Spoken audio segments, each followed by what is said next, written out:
think it's really important. I think it's important that we really understand just how urgent email-borne threats really are. Here we have a study from McKinsey that really calls out some shocking things here. I mean, on average, the average cost of a data breach is $4 million. To me, that's pretty shocking. And whether you're a small business or a large enterprise, of course, your mileage is going to vary there, but that's time that's lost with your employees. That could be public relations hit with your customers. It could be your reputation. That could be customer data stolen. That can be in the case that Sean just mentioned, where your boss emails you and says, use my credit card number to buy a bunch of stuff, right? All of that cost adds up, and it's definitely something that a lot of our customers are starting to see, and we're starting to see.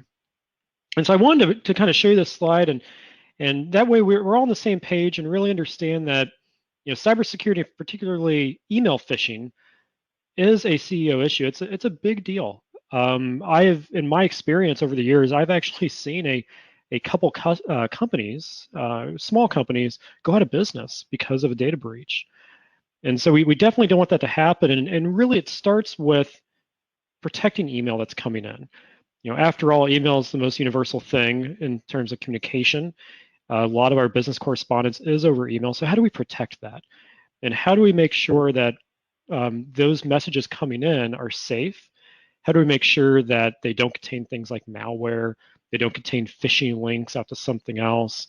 How do we make sure they're coming from legitimate people and it's legitimate business correspondence and it's not a nation state or a hacktivist group or some kind of an attacker or a third party? And that's what I want to kind of show you today. So in this PowerPoint, I have quite a few slides. I'll make this available to Sean, and he can upload this to a place where you guys can download this. But I want to show you slide 5 here, because I'm going to go through in just a minute and show you the admin console in Office 365 of where you can control some of this stuff. But we have a lot of different ways of protecting you when it comes to email-borne attacks.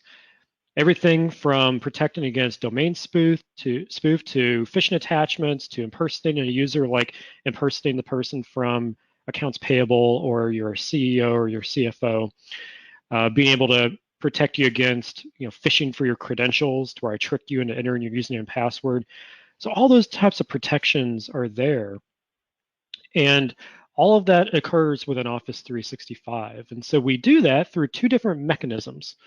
The first mechanism is called Exchange Online Protection. And the second one's called ATP, or Advanced Threat Protection. And both of those work together to help protect you against this. So here in this diagram, you can kind of see some of that.